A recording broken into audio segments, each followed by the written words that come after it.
Hello friends, Namaste. Welcome back to yet another session of DP sir की class. Yes, Deshpande sir की class. आप क्या पढ़ने वाले हैं आज? देखिए title, dissolution of partnership firms. Yes friends, एकदम सही पहचाना आपने. ये एक ऐसा इम्पॉर्टेंट टॉपिक है जो मैंने लास्ट के लिए इसलिए रोक के रखा था कि 5 मार्क का श्योर शॉर्ट सवाल इस चैप्टर से आने की 99.99% उम्मीद है. और इतना आसान चैप्टर है डिसोल्यूशन, यानी आपको फर्म क्लोज करनी है, बंद करनी है. आपको बिजनेस स्टेब्लिश नहीं करना है, आपको बिजनेस क्लोज करना है. देखो, कभी भी संघर्ष किस चीज़ में ज़्यादा होता है? संघर्ष बिजनेस को स्टेब्लिश करने में ज़्यादा होता है, बिजनेस को चलाने में ज़्यादा होता है. बंद करना क्या है? बंद करना मतलब आपका दिल वैसे ही टूटा हुआ होता है, आप डिसअपॉइंटेड होते हो और आप डिसॉल्व कर रहे हो अपनी फर्म को. तो थोड़ा बहुत एक्सपर्ट एडवाइस आसपास से लेके आप ये काम इजीली कर सकते हैं, मगर ये किसी भी बिजनेस के जीवन का बहुत अच्छा क्षण नहीं माना जाता अनलेस अदरवाइज ये किन्हीं हेल्दी कारण से अपन कर रहे हो. जैसे डिसोल्यूशन का मतलब क्या है? डिसोल्यूशन का मतलब है, वैसे डिसोल्यूशन 2 टाइप का है. अगर हम ध्यान से देखें, डिसोल्यूशन को हिंदी में कहा जाता है विघटन. विघटन यानी खत्म करना. अब डिसॉल्व करना 2 चीज़ें होती है. एक तो होता है डिसोल्यूशन ऑफ पार्टनरशिप और एक होता है dissolution of firm. Dissolution of partnership का मतलब है कि आप अपनी फर्म को रिकॉन्स्टिट्यूट कर रहे हो, बिजनेस कंटिन्यू करेगा, पार्टनरशिप डीड रिवाइज होगी, ओल्ड एग्रीमेंट या ओल्ड डीड जो हमारी है उसको हम डिसॉल्व कर देंगे, ख़त्म कर देंगे, नया एग्रीमेंट बनाएंगे. कारण क्या हो सकते हैं? आपने पढ़ा है ऑलरेडी टर्म 1 में, change in profit sharing ratio among existing partners, admission of a new partner, retirement और डेथ और एक अमेलगमेशन. ये कारण होते हैं जब आप अपने पुराने एग्रीमेंट को फाड़ के फेंक देते हैं और एक नया एग्रीमेंट बनाते हैं और फर्म उस नए एग्रीमेंट के हिसाब से चलती है. तो यहाँ पे एक खुशी की बात यह है कि हमारी फर्म चलती रहेगी, हमारा बिजनेस चलता रहेगा, खाली समझौता जो एग्रीमेंट है, जो डीड है, जो वो बदल रही है. लेकिन यहाँ पर क्या है? एंड ऑफ बिजनेस, टर्मिनेशन, खत्म. फर्म ही खत्म हो जाएगी, ना तो डीड रहेगी, ना बिजनेस रहेगा, ना पार्टनर्स कंटिन्यू करेंगे. रीज़न कुछ भी हो सकते हैं. Reason losses year after year हो सकता है, या फिर one except all partners became insolvent, or maybe one except one partner all other partners died, or firm and partners are becoming insolvent, or maybe the business is no longer having scope, यानी उसमें आपको और profit का कोई chance नहीं दिख रहा. ऐसे अनेकों कारण हो सकते हैं जिसके कारण आप अपनी फर्म को डिसॉल्व करते. बेटा अच्छा खासा बसा बसाया बिजनेस जो बढ़िया चल रहा हो उसे मुझे नहीं लगता कि कोई भी क्लोज करेगा. तो डिसोल्यूशन के कुछ रीजंस हैं. Dissolution due to agreement between the partners, that is by notice, dissolution by court, compulsory dissolution. ऐसे अलग अलग कारण होते हैं, अपन उस पर ज़रूर से डिस्कस करेंगे थ्योरी में. तो डिसोल्यूशन ऑफ फर्म मतलब end of business, closure of business. और इसमें अपने को जो अकाउंट बनाना होता है वो रियलाइजेशन अकाउंट होता है, जबकि रिकॉन्स्टिट्यूशन में या डिसोल्यूशन ऑफ पार्टनरशिप में हम जो अकाउंट बनाते हैं वो रिवैल्यूएशन अकाउंट बनाते हैं. इस अकाउंट में हम लिखते हैं एसेट लायबिलिटी की वैल्यू में क्या चेंज आ रहा है, एप्रिसिएशन, डिप्रिसिएशन. जैसे बिल्डिंग 400 रुपये से बढ़ गई तो रिवेल अकाउंट में 400 रुपया क्रेडिट करते हैं. मतलब सिर्फ चेंज का अमाउंट इस अकाउंट में लिखते हैं. ओल्ड वैल्यू और रिवाइज्ड वैल्यू, उन दोनों का जो डिफरेंस है वो इसमें लिखा जाता है. जबकि रियलाइजेशन अकाउंट है वसूली खाता, इसको हम कहते हैं वसूली खाता. वसूली खाता मतलब बिजनेस खत्म करना है, एसेट्स से पैसे वसूल करना है और उन पैसों को सिस्टमेटिकली अपनी लाइबिलिटीज को पे ऑफ करने में यूज करना है। यानी एक इंपॉर्टेंट चीज आपको समझनी है कि आपके पास जितनी भी एसेट्स हैं उन एसेट्स को आप यूज कैसे करेंगे, यूजेस क्या होंगे उसके, या उसका एप्लीकेशन क्या होगा, एप्लीकेशन ऑफ एसेट्स।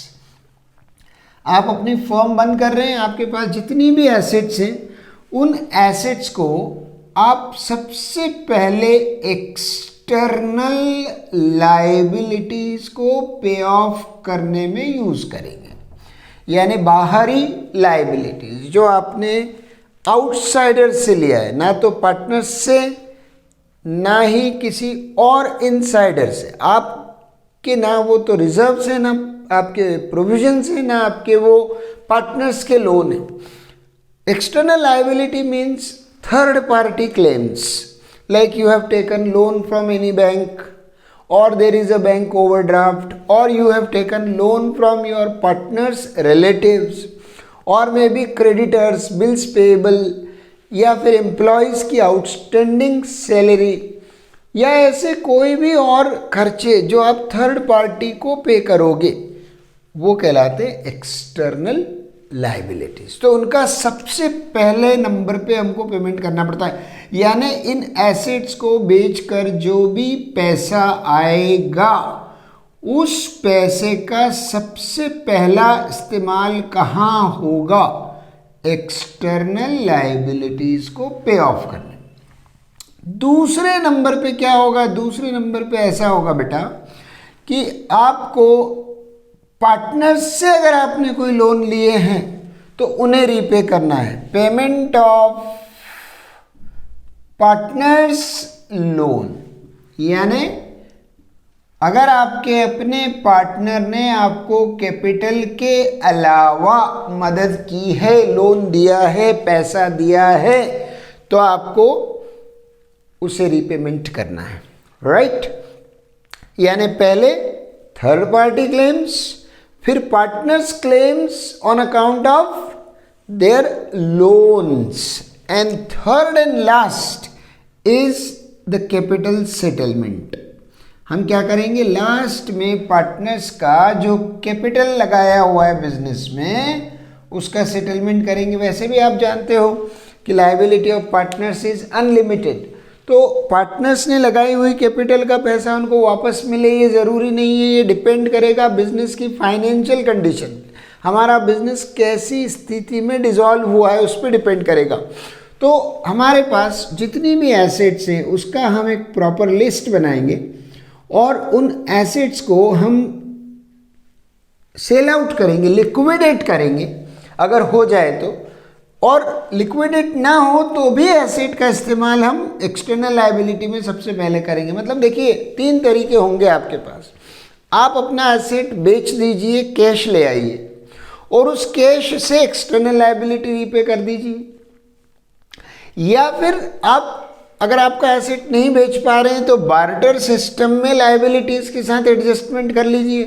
जैसे आपने बैंक से लोन लिया है और आपको बैंक का लोन चुकाना है मगर आपकी एसेट बिक नहीं रही, तो आप ये कह सकते हैं बैंक को कि देखिए ये हमारी बिल्डिंग है, ये फर्नीचर है, ये मशीनरी है, आप चाहें तो एक्सचेंज कर सकते हैं। मतलब against your liability we are ready to give you our asset provided you agree.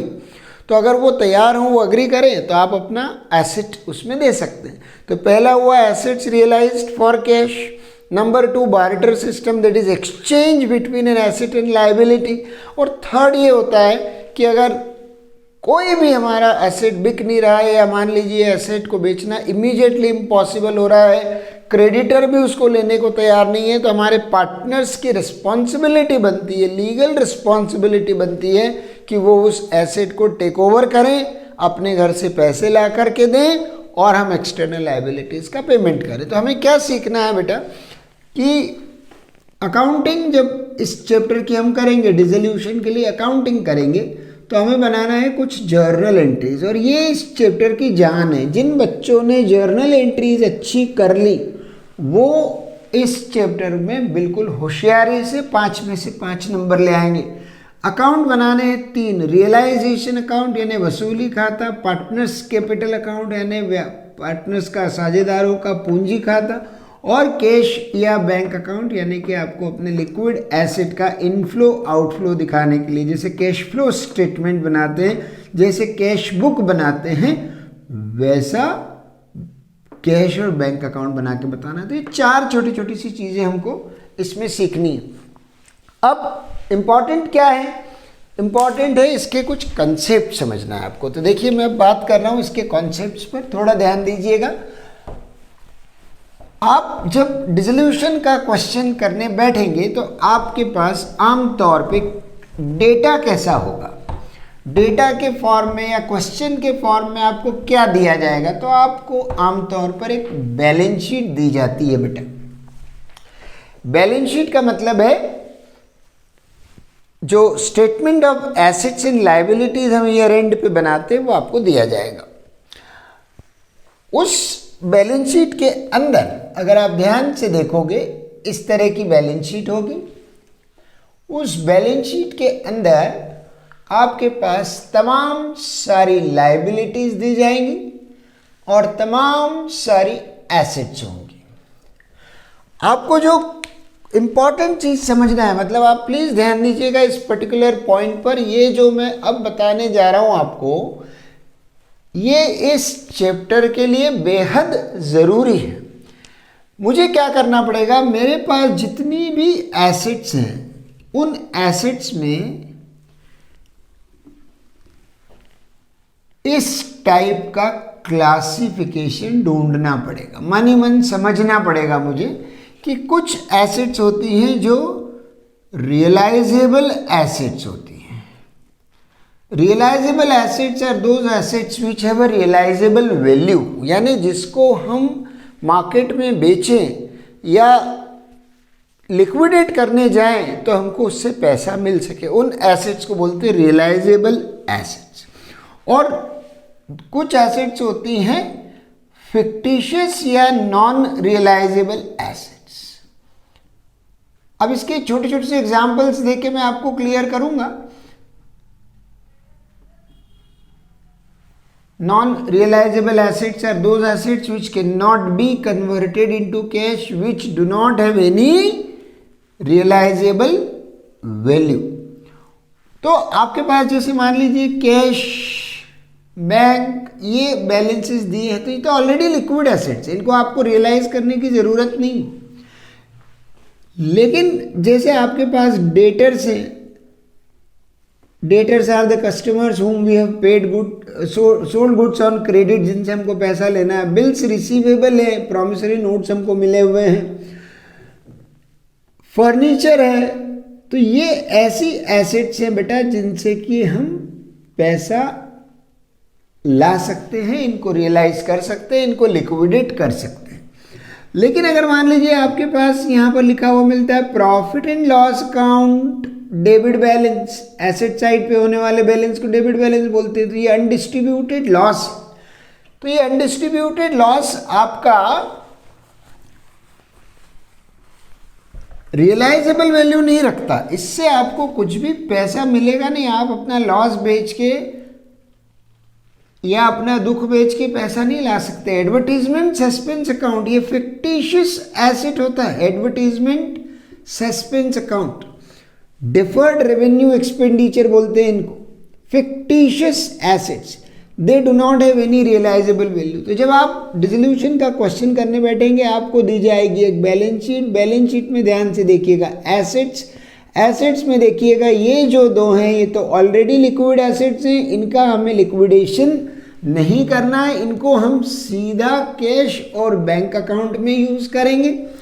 लेकिन ये जो debtor, BR, furniture, building, machinery जैसे एसेट्स हैं, इनको हम रियलाइज करने के लिए रियलाइजेशन अकाउंट में लेके जाएंगे।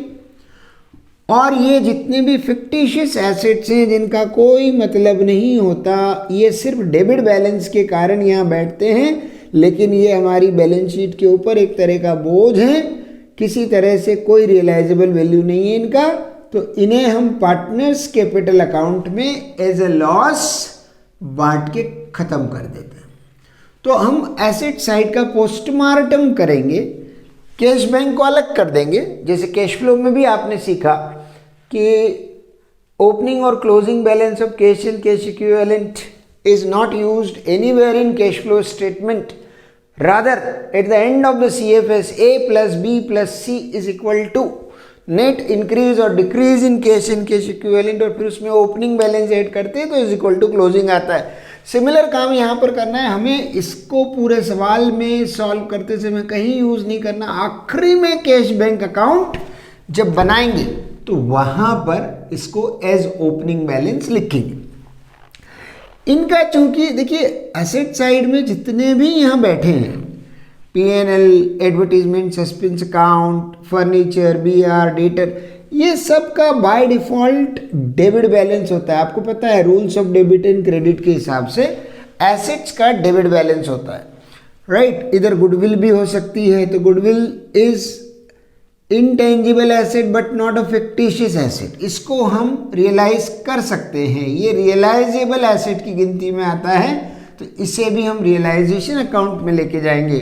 बिल्डिंग, मशीनरी, ऐसे कोई भी एसेट जिनको हम थोड़ा दिमाग लगा के सोचें कि क्या इसको लिक्विडेट किया जा सकता है, अगर हाँ तो वो रियलाइजेशन में जाएगा, और अगर ना तो वो पार्टनर्स कैपिटल अकाउंट के थ्रू हमें उसे खत्म करना होगा।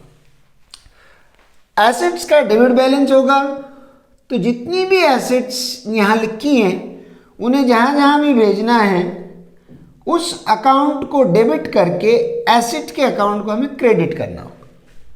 मतलब हमें क्या करना है, हम बात कर रहे हैं क्लोजर ऑफ बुक्स की। क्लोजर ऑफ बुक्स, बुक्स बंद कर रहे हैं हम। तो बुक्स बंद करने का मतलब क्या होता है, ये जितने भी अकाउंट ऑन पेपर्स हमारे यहाँ पर खुले पड़े हैं इन्हें पेपर से हटाना है, बुक्स से हटाना है। कैसे हटाओगे, एसेट का डेबिट बैलेंस है, इसे कर दो क्रेडिट, और इन्हें जाना कहाँ है, इन्हें जाना है, बिल्कुल सही बोला आपने, रियलाइजेशन अकाउंट में जाना है। तो ये रियलाइजेशन अकाउंट में ट्रांसफर करके हम इसे क्लोज करें।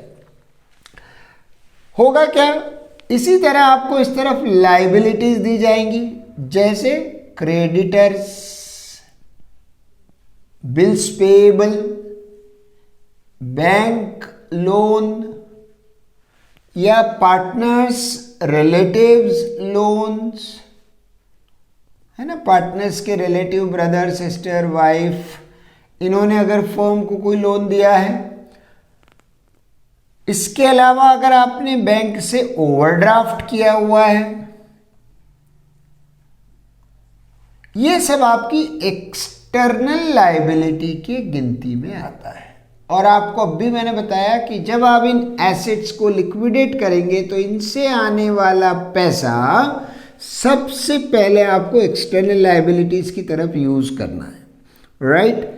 External liability is your genuine and real liability which you have to pay first. उसके बिना आप बिजनेस क्लोज करके जा नहीं सकते।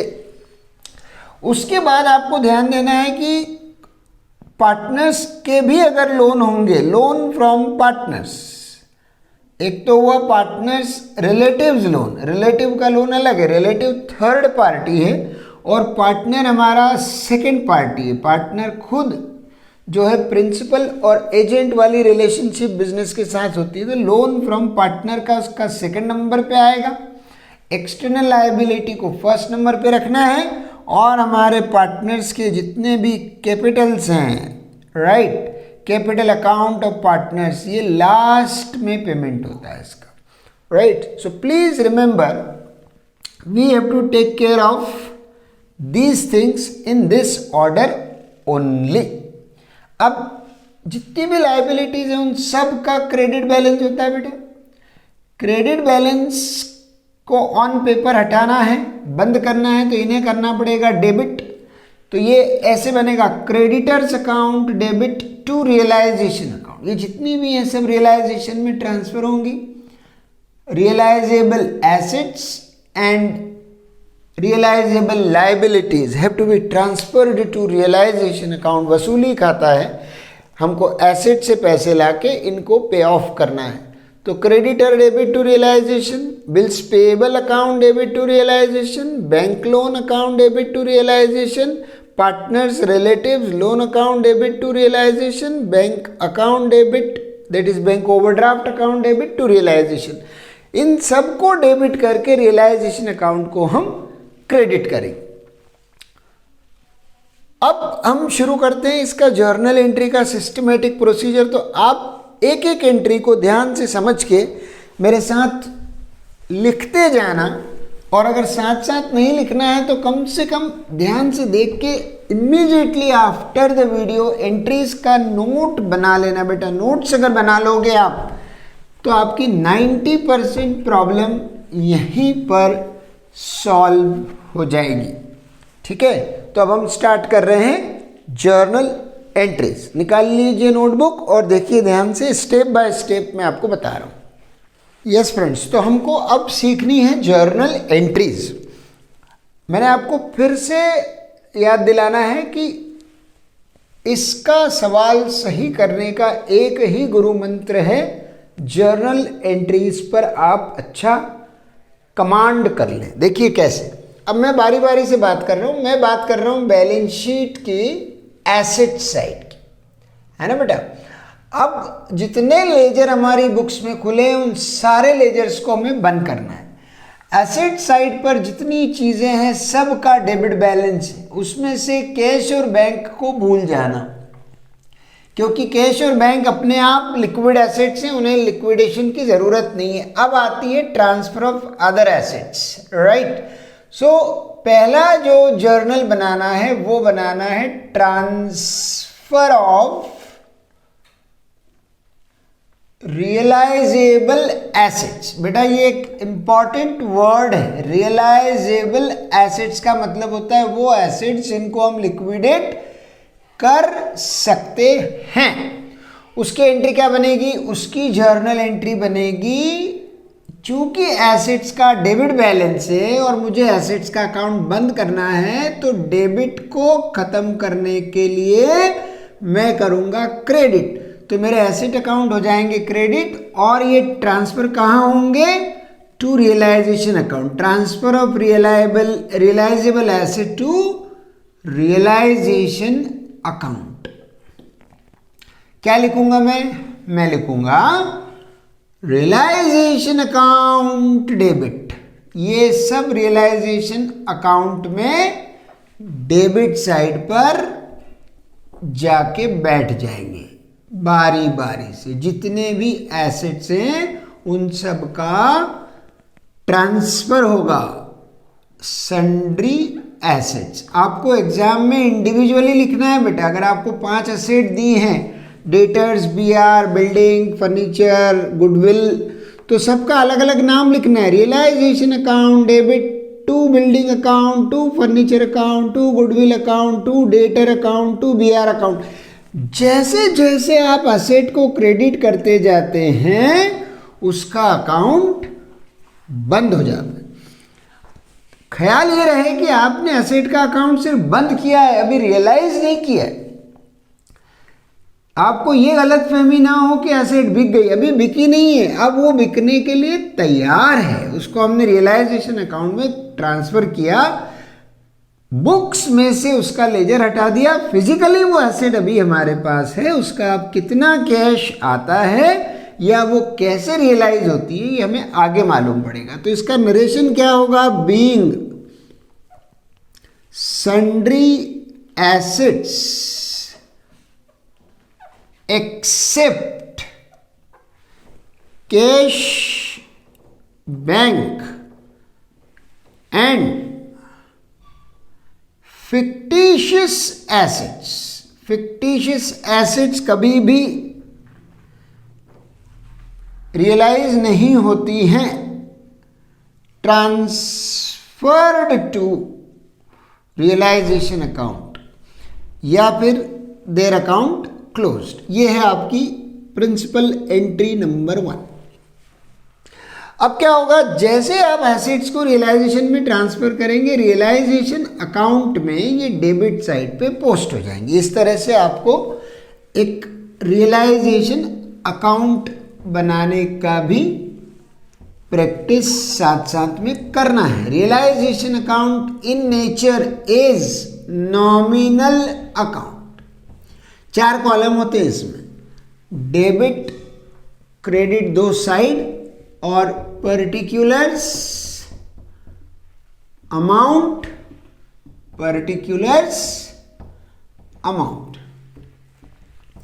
इन nature it is a nominal account. अब आप जैसे ये पहली एंट्री बनाते हो, transfer of assets from their individual ledgers to realisation account, तो रियलाइजेशन अकाउंट आपने किया डेबिट, एसेट्स को किया क्रेडिट क्योंकि एसेट का डेबिट बैलेंस था। तो अब यहां पर आएगा टू सन्ड्री एसेट्स, और एक एक करके लाइन से सबका आपको यहाँ लिखना पड़ेगा। आपके पास जो भी एसेट है, मैं 2-4 एग्जाम्पल के लिए लिख दे रहा हूँ आपके लिए, furniture, building, machinery, debtors, bills receivable, etcetera etcetera, जो भी इनकी बुक वैल्यू है। यस, गौर करने की बात ये एक इम्पॉर्टेंट है, जब यहाँ कॉपी किया जाता है तो इनको बुक वैल्यू पे कॉपी किया जाता है। टोटल लगा के टोटल आउटर कॉलम में लिख दें, which value is written here, book value. Book value मतलब क्या, वो वैल्यू जो बैलेंस शीट के अंदर लिखी है। मान लीजिए बैलेंस शीट के अंदर बिल्डिंग 30,000 की है तो अपन यहाँ 30 लिखेंगे, फर्नीचर 10,000 का है तो हम यहाँ 10,000 लिखेंगे, डेटर 5,000 पे है। ख्याल रहे डेटर्स के साथ अगर प्रोविजन फॉर बैड डेट्स भी दिया हो तो प्रोविजन के पहले वाला अमाउंट यहाँ लिखना है, यानी ग्रॉस डेटर्स, और प्रोविजन फॉर डाउटफुल डेट्स यहाँ अकाउंट में क्रेडिट में आएगा, क्योंकि आपने पढ़ा हुआ है प्रोविजंस का क्रेडिट बैलेंस होता है, उन्हें डेबिट करेंगे, रियलाइजेशन अकाउंट को क्रेडिट करेंगे। तो जितने भी प्रोविजंस हैं वो इस तरफ आएंगे। तो डेटर को यहाँ ग्रॉस अमाउंट पे लेना है। अपनी कॉपी खोलो, ये पॉइंट लिखो, यही गलती करते हैं बच्चे। डेटर्स के साथ जनरली दिया होता है डेटर्स लेस प्रोविजन, हमें उन दोनों को अलग अलग ट्रीट करना है। डेटर के अमाउंट को यहाँ लिखना है और प्रोविजन के अमाउंट को यहाँ लिखना है। घटाए हुए माइनस किए हुए नेट अमाउंट का इसमें कोई काम नहीं है। बीआर हमारे पास 4,000 है मान लीजिए, और मशीनरी हमारी 8,000। इस तरह से हम इसका टोटल लगाएंगे, 40, 45, 49, 57,000 टोटल आया। ये है इसकी बुक वैल्यू या आउटर कॉलम है, मतलब इतने रुपए की एसेट्स मेरे पास बेचने के लिए है, बेची नहीं बेचने के लिए है। मैं जैसे डेटर्स के प्रोविजन का आपको कह रहा था, तो डेटर तो यहाँ आएंगे, प्रोविजन उसका क्रेडिट में आएगा। अभी हम क्या कर रहे हैं, एसेट्स का ट्रांसफर कर रहे हैं। इसके बाद हमारी बची हुई एसेट्स, जैसे हमारे पास अभी कैश और बैंक बचे हैं, तो ये तो रियलाइज करने ही नहीं है, तो इनकी कोई एंट्री हमें नहीं बनानी, इनका सीधा कैश बैंक अकाउंट बनाना। लेकिन फिक्टिशियस एसेट्स जैसे advertisement suspense account, preliminary expenses account, profit and loss account, debit balance, उन सबको कहाँ खत्म करते हैं बेटा, उनके लिए बनाते हैं partners capital account debit to various fictitious assets account. ख्याल रहे ये कैरिड फॉरवर्ड या अनडिस्ट्रीब्यूटेड लॉसेस हैं, इन्हें हमें रियलाइजेशन में नहीं ट्रांसफर करना, क्योंकि ये रियलाइजेबल नहीं होते। इनको प्रॉफिट शेयरिंग रेशियो में डिस्ट्रीब्यूट कर देना है। Being various fictitious assets written off, इनको राइट ऑफ करते, जैसे गुडविल को राइट ऑफ करते हैं ना बेटा आप, वैसे इसको भी राइट ऑफ करना है आपको, ओल्ड रेशियो में ऑल पार्टनर्स के बीच। तो इसकी पोस्टिंग फिर कैपिटल अकाउंट में चली जाएगी। अब जो नेक्स्ट बात है थर्ड एंट्री यानी अब लायबिलिटी की तरफ आते हैं अपन, राइट। अब हम देखेंगे हमारी बैलेंस शीट की लायबिलिटी साइड का होगा क्रेडिट बैलेंस, और वहां होगी तमाम सारी liabilities, capital, partners loan, partners relatives loan, creditors, bills payable, पता नहीं क्या क्या। तो हम अपनी बैलेंस शीट में जब लायबिलिटी साइड को देखेंगे तो लायबिलिटीज का होता है credit balance. Credit balance account को खत्म करने के लिए हमें करना पड़ता है डेबिट। हमारी एंट्री नंबर 3 आएगी ट्रांसफर ऑफ विच लायबिलिटीज, बार बार बोलिए मेरे साथ, external liabilities, only external liabilities and provisions, specific reserves, provisions, specific reserves, provisions यानी provision for doubtful debtor, provision for discount on debtor, specific reserves मतलब investment fluctuation reserve, workers compensation reserve, ये हमें transfer करने हैं। कहाँ पर? उनके individual account से रियलाइजेशन अकाउंट। तो चूंकि उन सबका क्रेडिट बैलेंस होगा तो उन्हें हम करेंगे डेबिट। तो हमारी एंट्री क्या बनेगी देखिएगा, बहुत प्यारी एंट्री बनने वाली। हम ऐसा लिखेंगे सन्ड्री लायबिलिटीज अकाउंट डेबिट, यानी creditors, bills payable, bank loan, bank overdraft etcetera etcetera debit. Sundry provisions account debit, provision for bad debts, provision for discount on debtors, provision for taxation वगैरह वगैरह। Specific reserves account debit. अब specific reserves में मैं आपको बता दूं सिर्फ 2 ही reserves पे आपको फोकस करना है। एक तो है इन्वेस्टमेंट फ्लक्चुएशन रिजर्व अकाउंट और दूसरा WCR अकाउंट। इन दोनों ही रिजर्व्स पे मैं यहाँ लगा रहा हूँ स्टार, आप भी लगा लें, क्योंकि इनके ट्रीटमेंट पे कुछ खास बातें हैं जो अपन डिस्कस करेंगे। अभी मैं आपको जनरल बता रहा हूँ क्योंकि ये हमारे स्पेसिफिक रिजर्व्स और प्रोविजंस हैं। तो इन सबको उठा के हमें कहाँ भेजना है? हमें भेजना है रियलाइजेशन अकाउंट। तो ये ट्रांसफर होगा बेटा, इसका टोटल यहाँ आ जाएगा। जैसे आप इन सबको डेबिट और रियलाइजेशन को क्रेडिट करते हो तो यहाँ पर आप लिखोगे bye sundry liabilities comma provisions and specific reserves like creditors, bills payable, right, bank loan, bank overdraft. बेटा ये सब तो हो गए आपकी एक्सटर्नल लायबिलिटीज। इसके अलावा प्रोविजन फॉर बैड डेट्स, इसके अलावा IFR, यहाँ भी स्टार लगा दीजिए IFR पे, WCR पे भी स्टार लगा दीजिए। इस पे हम बिल्कुल अलग से डिस्कशन करेंगे। इनका जो भी अमाउंट होगा इंडिविजुअली यहाँ लिख के टोटल को बाहर लिखा जाएगा। तो ये हो गई आपकी entry number 3, transfer of what? Only external liabilities, provisions and specific reserves. मगर आपको बैलेंस शीट में मिलेंगी कुछ रिटेन्ड अर्निंग्स लाइक सही पहचाना।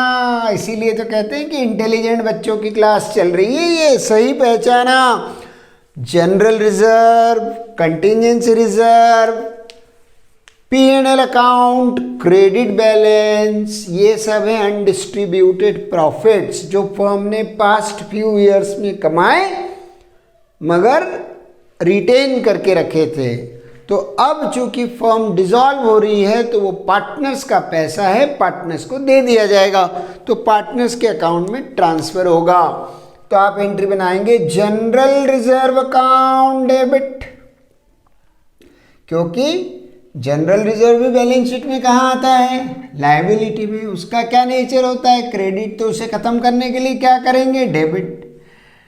कंटिजेंसी रिजर्व अगर बना के रखा है पड़ा है बैलेंस शीट में, खत्म करिए उसको भी। P&L अकाउंट मान लीजिए बैलेंस शीट के अंदर पड़ा है, खत्म करिए उसे भी। टू पार्टनर्स कैपिटल अकाउंट, क्या होगा इससे बेटा, ये सबके अकाउंट बंद हो जाएंगे। अब आपने एक्सटर्नल लायबिलिटीज को रियलाइजेशन में भेज दिया, रियलाइजेबल एसेट्स को रियलाइजेशन में भेज दिया, इन सबके अकाउंट आपने बुक्स में क्लोज कर दिए, है ना।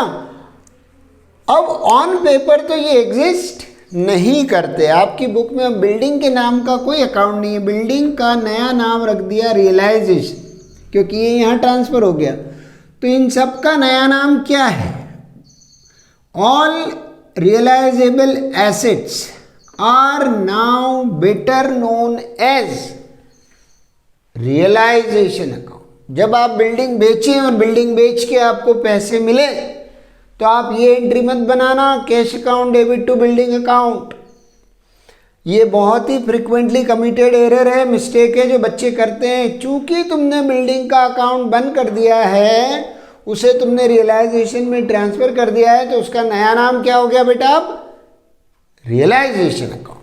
तो बिल्डिंग बेचोगे, पैसे आएंगे, तो डेबिट व्हाट कम्स इन, पैसा आएगा, कैश अकाउंट डेबिट करना, मगर बिल्डिंग क्रेडिट मत करना, cash account debit to realisation account, क्योंकि बिल्डिंग का नया नाम है रियलाइजेशन, हर एक असेट का नया नाम है रियलाइजेशन। फर्नीचर बेचा, पैसे आए, कैश टू रियलाइजेशन। डेटर से पैसे आए, कैश टू रियलाइजेशन। बीआर से पैसे आए, कैश टू बीआर। नहीं नहीं नहीं नहीं, कैश टू रियलाइजेशन।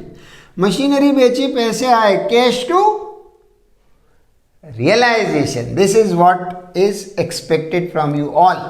तो ये हमें ध्यान रखना है कि हमने जिन चीज़ों को रियलाइजेशन में ट्रांसफर कर दिया, अब उनका नया नाम क्या हो गया भैया जी, रियलाइजेशन अकाउंट। अब जैसे हम क्रेडिटर्स का पेमेंट भी करेंगे तो हम क्रेडिटर टू बैंक नहीं लिखेंगे, क्योंकि क्रेडिटर का लेजर तो अब है ही नहीं हमारे पास, राइट। तो हम क्रेडिटर टू बैंक नहीं लिखेंगे, हम लिखेंगे रियलाइजेशन टू बैंक। जितने भी यहाँ शामिल हो गए इस बारात में, ये रियलाइजेशन की बारात है, इसमें जो जो आया वो रियलाइजेशन हो गया, राइट। हम रियलाइजेशन में मर्ज हो गए, राइट। तो अब क्रेडिटर कौन है, रियलाइजेशन। बिल्स पेबल कौन है, रियलाइजेशन। इन सब का नया नाम क्या है, रियलाइजेशन। तो अब क्या होगा, एसेट्स को रियलाइज करना शुरू करेंगे, एसेट्स रियलाइजेशन, यानी एसेट्स की वसूली करेंगे, लिक्विडेशन करेंगे, एसेट्स रियलाइजेशन। अब आपको ख्याल रखना है, एसेट्स का रियलाइजेशन तीन तरीके से हो सकता है। पहला फॉर कैश या थ्रू बैंक, राइट। तो अगर मान लीजिए बिल्डिंग को मैं बेच के रुपए लेता हूं किसी से, तो मैं जर्नल एंट्री बनाऊंगा cash account debit to building account. नहीं नहीं नहीं सर, समझा खुद रहे हो और गलत भी खुद ही बोल रहे हो। कैश टू बिल्डिंग नहीं लिखेंगे, क्या लिखेंगे, कैश टू रियलाइजेशन। एक्सीलेंट। अब जितने में बिल्डिंग बिकेगी वो एक्चुअल वैल्यू होगी, है ना। बिल्डिंग सोल्ड, अब बिल्डिंग बेच के मान लो मुझे मिले 50,000 रुपये, तो मैं लिखूंगा कैश टू रियलाइजेशन 50,000, ऐसे लिखेंगे। Cash account debit to building account. अरे सर क्या कर रहे हो, फिर गलती कर दी। क्या गलती कर दी, बिल्डिंग का अकाउंट तो आपने पहले ही बंद कर दिया, फिर यहाँ बिल्डिंग दोबारा क्रेडिट कर दी, डबल क्रेडिट हो गया। तो ये तो building account credit balance show करने लगेगा। सर कैश टू बिल्डिंग नहीं लिखना है, कैश टू रियलाइजेशन अकाउंट लिखना है। कम में बिके तो कम, ज्यादा में बिके तो ज्यादा। अगर 30 की बिल्डिंग 50 में बिकी तो 50,000 लिखिए, क्योंकि आपने ऑलरेडी बुक वैल्यू यहाँ ट्रांसफर की है। अब जब रियलाइज होगी तो कौन सी वैल्यू यूज की जाएगी, रियलाइज्ड वैल्यू। तो इसकी लेजर पोस्टिंग क्या आएगी, देखो cash account debit to realisation, तो रियलाइजेशन अकाउंट क्रेडिट हुआ, यहाँ लिखा जाएगा बाय कैश। क्या बेचा आपने, बिल्डिंग बेची, कितने में बेची, 50,000। कितने की थी वो मैटर नहीं करता, कितने में बिकी वो मैटर करता है। तो ख्याल रहे जब कोई एसेट बेचा जाएगा तो एक तरीका है आप उसे कैश में बेच सकते हो। दूसरा क्या है, दूसरा ये है exchange with A liability, barter system. Exchange with a liability, barter system. Normally क्या होगा, फुल सेटलमेंट में अगर होता है तो एसेट यहाँ है, लायबिलिटी यहाँ है, दोनों का अकाउंट हम ऑलरेडी बंद कर चुके हैं। दोनों का नया नाम क्या है, रियलाइजेशन। फर्नीचर का भी नया नाम रियलाइजेशन है, क्रेडिटर का भी नया नाम रियलाइजेशन है। अगर हम इन दोनों का आपस में सेटलमेंट कर रहे हैं, मान लीजिए मेरे क्रेडिटर्स हैं 8,000 के, जिन्हें मैं अपना 10,000 का फर्नीचर देके सेटल कर रहा हूँ, तो मुझे नुकसान हो रहा है 2,000 का, लेकिन मुझे कोई एंट्री बनाने की ज़रूरत नहीं है, क्योंकि इन दोनों का अकाउंट जो आपस में एक्सचेंज हो रहे हैं मैं पहले ही बंद कर चुका हूँ। तो एक्सचेंज के केस में नॉर्मली आपको क्या देखने को मिलेगा बेटा, नो एंट्री अगर फुल सेटलमेंट है तो। लेकिन अगर फुल सेटलमेंट नहीं है, मान लीजिए कि मेरा जो फर्नीचर है 10 का, मैं इनको देता हूँ, ये ले जाते हैं और कहते हैं कि बचे हुए 2,000 हम आपको देंगे, तो मुझे उनसे रुपए मिलेंगे, तो मैं लिखूंगा कैश टू रियलाइजेशन। तो अगर मेरे एसेट का वैल्यू बड़ा है तो मेरे को पैसे मिलेंगे, मैं लिखूंगा, क्या लिखूंगा मैं, कैश टू रियलाइजेशन। लेकिन अगर मेरा एसेट का वैल्यू छोटा है, मुझे पैसे देना पड़े, तो मैं लिखूंगा रियलाइजेशन टू कैश। ठीक है बेटा, तो नो एंट्री अगर फुल सेटलमेंट है तो। तीसरा तरीका है हमारी एसेट्स का सेटलमेंट का, टेकन ओवर बाय पार्टनर्स।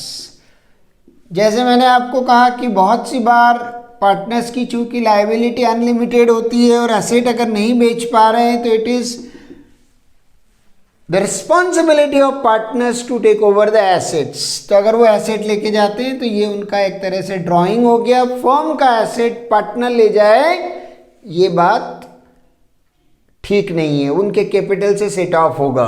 तो हम उन्हें बनाएंगे अपना debtor, partners capital account debit. ये उनका ड्राइंग है, हमारी एसेट यानी फर्म की एसेट कौन ले गया, पार्टनर ले गया। तो जो भी पार्टनर लेके जाएगा, जो भी एसेट लेके जाएगा, उस नाम से लिखा जाएगा। जैसे मान लीजिए मेरा एक पार्टनर है अमर, और वो लेके गया मशीनरी, तो मैं यहाँ लिखूंगा बाय अमर्स कैपिटल अकाउंट, ब्रैकेट में लिखूंगा मशीनरी, और वो जितने में ले गया, मान लीजिए 8 की मशीन है और वो 6,500 में ले गया, तो मैं लिखूंगा बाय अमर्स कैपिटल अकाउंट 6,500। क्योंकि मुझे अमर टू मशीन लिखना ही नहीं है, मशीन का अकाउंट पहले से बंद है। कैश आया तो कैश को डेबिट करो, पार्टनर ले गया तो पार्टनर को डेबिट करो। इस तरह से हम एसेट्स को 3 वे में रियलाइज कर सकते हैं। सिमिलर 3 वे हमारी लायबिलिटीज को सेट ऑफ करने के भी हैं। लायबिलिटीज का सेट ऑफ कैश में हो सकता है, लायबिलिटीज का set of barter system through an asset हो सकता है, और लायबिलिटी पेड बाय पार्टनर भी हो सकती है। तो हम क्या करेंगे, अगर हमारी लायबिलिटी का सेटलमेंट, लायबिलिटी सेटलमेंट अगर कैश में हुआ, तो हम क्या लिखेंगे, realisation account debit to cash, पैसे जाएंगे। अगर बार्टर सिस्टम हुआ, एक्सचेंज, नो एंट्री। और अगर पार्टनर ने पे ऑफ करी लायबिलिटी, तो क्या करोगे, रियलाइजेशन अकाउंट को डेबिट करना और क्रेडिट पार्टनर को करना, क्योंकि जब वो हमारा एसेट ले जाता है तो हम उसे डेबिट करते हैं। अगर वो हमारी लायबिलिटी पे करेगा तो हम उसे क्रेडिट करेंगे। होगा क्या, जितनी भी एसेट्स आपने यहाँ लिखी हैं उनका रियलाइजेशन इस तरफ होगा क्रिस क्रॉस, और जितनी भी लायबिलिटीज आपने यहाँ लिखी है उनका सेटलमेंट इस तरफ होगा क्रिस क्रॉस। कॉपी करते समय बुक वैल्यू पे कॉपी करना है, रियलाइज करते समय एक्चुअल वैल्यू पे रियलाइज करना है। जो भी एसेट कैश में जाएगा by cash, barter system, no entry, partner ले जाए by partners capital account. Similarly अगर कोई लायबिलिटी आप कैश में पे करते हैं तो टू कैश लिखिए। जैसे क्रेडिटर्स का मान लीजिए हमने पेमेंट कैश में कर दिया, बार्टर सिस्टम हुआ नो एंट्री। और अगर कोई पार्टनर ले गया, मान लीजिए विमल मेरा एक पार्टनर है, उसने कहा मैं बिल्स पेबल पे कर दूंगा, तो मैं लिखूंगा Vimals capital account bills payable. अब बिल्स पेबल यहाँ सपोज 6000 के हैं और उसने 5800 में फुल सेटलमेंट किया, तो हम 5800 से उसका अकाउंट क्रेडिट करेंगे। तो हमें क्या करना है, सारी एसेट्स को यहाँ जमाना है, सारी लायबिलिटीज़ को यहाँ जमाना है। मैं आपको समझा ही चुका हूँ कौन सी चीज़ें यहाँ आएंगी, कौन सी चीज़ें नहीं आएंगी। क्रिस क्रॉस सेटलमेंट करना है, कॉपी करते समय बुक वैल्यू, सेटलमेंट करते समय रियलाइज्ड वैल्यू। आखिरी में क्लोज करने का एक छोटा सा नियम है, प्रोविजंस एंड रिजर्व्स हमारे जितने भी हैं वो इंटरनल होते हैं, उनका पेमेंट कहीं नहीं करना होता, उनके अकाउंट बस यहाँ ट्रांसफ़र कर दिए, उनका लेजर क्लोज हो गया। लेकिन अगर कोई एक्सटर्नल लायबिलिटी है जिसके पेमेंट की हमें क्वेश्चन में इंफॉर्मेशन नहीं दी है, तो उसे हमें बुक वैल्यू पे करना होगा अपने आप। तो हम क्वेश्चन को ध्यान से पढ़ेंगे। मान लीजिए मेरा पूरा क्वेश्चन बैंक लोन के बारे में साइलेंट है, बोला ही नहीं इस लोन का पेमेंट हुआ कि नहीं हुआ, तो मुझे खुद संज्ञान लेना पड़ेगा, अपने आप समझना पड़ेगा कि बैंक लोन एक एक्सटर्नल लायबिलिटी है जिसे मैं छोड़ के नहीं जा सकता, तो मैं यहाँ उसको उसी वैल्यू पे पेमेंट करूँगा। तो रूल क्या है, लायबिलिटी के बारे में सूचना ना हो तो बुक वैल्यू पे कर दें, एसेट के बारे में सूचना ना हो तो प्रूडेंस प्रिंसिपल लेके उस एसेट को भूल जाएं, टोटल लॉस में छोड़ दें। एसेट का मन से रियलाइजेशन ना करें, एक्सटर्नल लायबिलिटी का मन से बुक वैल्यू पे रियलाइजेशन करें। फिर इस अकाउंट को क्लोज करेंगे, दोनों साइड का टोटल लगाएंगे। चूंकि ये नॉमिनल अकाउंट है तो क्रेडिट साइड बड़ा आया तो प्रॉफिट, डेबिट साइड बड़ा आया तो लॉस। प्रॉफिट आया या लॉस आया, जो भी आएगा, जैसे मान लीजिए क्रेडिट टोटल 1 लाख आ रहा है और डेबिट टोटल 70,000, तो this time you will see the credit is bigger. हमें हो गया प्रॉफिट, प्रॉफिट हम लिखेंगे टू प्रॉफिट ऑन रियलाइजेशन या गेन ऑन रियलाइजेशन, और ये पार्टनर्स में उनके ओल्ड रेशियो में बांट दिया जाएगा। 30,000 का जो प्रॉफिट आया है उसे डिस्ट्रीब्यूट कर दिया जाएगा। ये एग्जांपल लिया मैंने कि इधर इतना टोटल और इधर इतना टोटल। उल्टा हो जाए तो बाय लॉस ऑन रियलाइजेशन। एक सवाल करके देखेंगे बेटा अपन, तो उस सवाल में आपको ये सारी चीज़ें मैं प्रैक्टिकली रख के दिखाऊंगा, और पार्टनर्स के बीच में रेशियो जो भी चल रहा है उस रेशियो में ये लॉस या प्रॉफिट डिस्ट्रीब्यूट हो जाएगा, राइट। तो ये छोटी छोटी सी बातें आप ध्यान रख के, रियलाइजेशन अकाउंट अगर आपका बन गया तो मेरे ख्याल से 80% काम आपका हो जाएगा।